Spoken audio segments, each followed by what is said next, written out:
Yo, what's going on, guys? It's Dude here, and today we're going to be back with another setup video. This time we're going to be doing one for the Ford GT GR3 car. It's called like the LM Spec 2 something edition 69 420. I don't even know what the name of this car is, but it's actually one of the best cars in the GR3 category. This car was actually a returning car from Gran Turismo 6. I was a little bit disappointed when I found out it was going to be in the Group 3 category, because in GT6 it actually had a lot better performance, maybe more comparable to a GR2 car.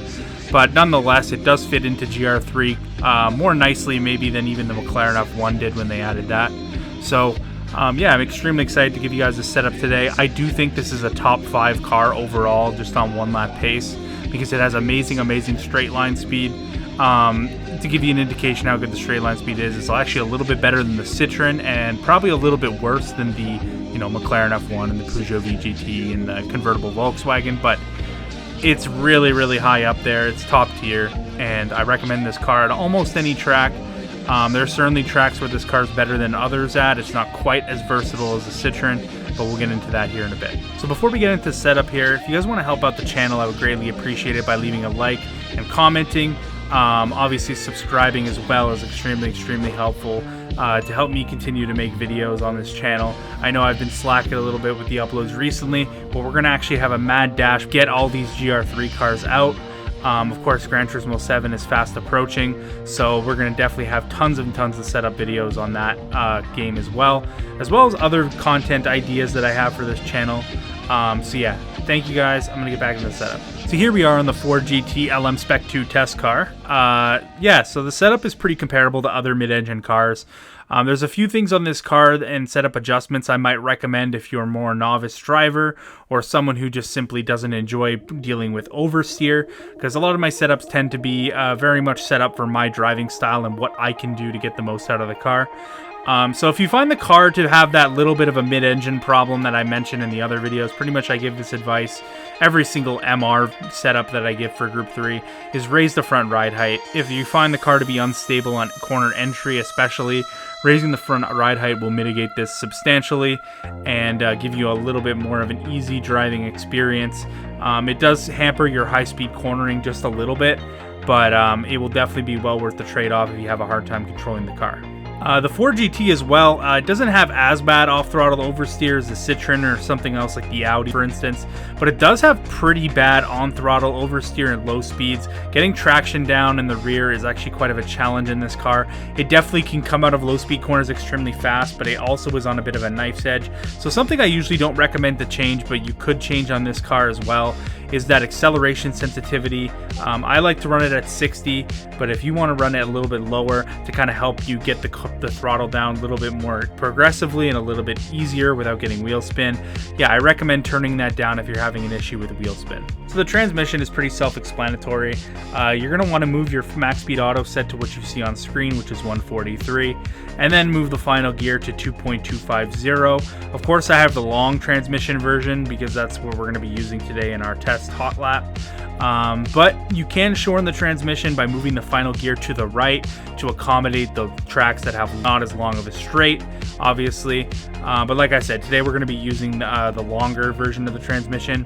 To those of you GR3 fanatics who know kind of, what these cars' transmissions should be, if you're wondering, 224 is a little bit long for a Group 3 car, even on a track with a lot of straights. For some reason, just like the FT1, the 6th gear on the Ford GT says it will go a certain speed, but in reality, it doesn't actually go that fast. It's actually quite different than what the top speed actually indicates.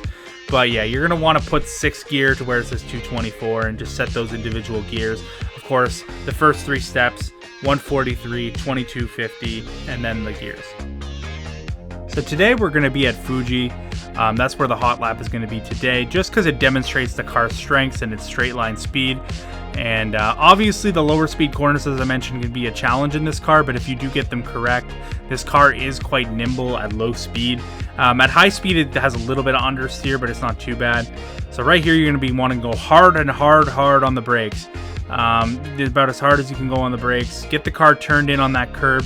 You don't want to get back to the throttle too early, otherwise you'll slide there, and it's very easy to slide out of that first corner, but we get it correctly that time. This is a tough corner to judge as well because, especially in the bumper camera, it's hard to see where your turn-in point should be based on where the curbs are. But I get it right there, heading through 130R now. Hard on the brakes. Come in real tight here. Once again, get right on the curb. And then exit nice and easy. Get a little bit of a slide on the exit, but we set up the corner nicely, and that's usually half the battle in that tough corner. So right here, we're going to be going hard on the brakes again. We're doing the longer version of Fuji, so we're going to take it real slow into here. First gear, get the car rotated, get onto that inside curb, and then use all the track on the inside there. Fade back to the outside, get the car turned in, get the car right on the curb. You really want to take no liberties, use all the available track in the first part of the last sector. This part here, you want to just get the car slowed down, make sure that you prioritize the exit speed, and then get set up for this last corner, which can be very difficult to judge as well. But again, we handle it like a champ in the Ford GT. About 2.5 tenths up on our previous lap, and as we head down this straight, the Ford GT, you really want to rev this car. You think with a V8 it might be torquey, but you do want to rev this thing a lot. And 130.1, that's a pretty damn solid lap. I'm sure we can get into the 29s. Obviously, this lap isn't setting the world on fire, but it's a pretty good reference for those of you wondering what the setup is capable of. Another thing I get asked a lot, this car is maxed out with maximum power and minimum weight. I do that just so we can kind of test the maximum potential of what this car can do. I'm not sure exactly if the setup will work perfectly for BOP, but I'm sure with a few transmission adjustments, the setup will be fantastic with BOP as well. But yeah, regardless, I hope you guys enjoyed this hot lap. It's extremely quick car. And like I said, probably top 5 if you consider one lap pace. So yeah, that's it for the Ford GT, guys. I hope you enjoyed the video, and I really hope you guys enjoyed the setup. This has been a long-awaited tune and a highly requested setup as well. I'm surprised considering how fast this car is that I didn't get to it sooner, but better late than never, I suppose. I hope you guys really enjoyed this. If you do, be sure to click the subscribe button. It turns out that 71% of the people who watch these videos are currently not subscribed.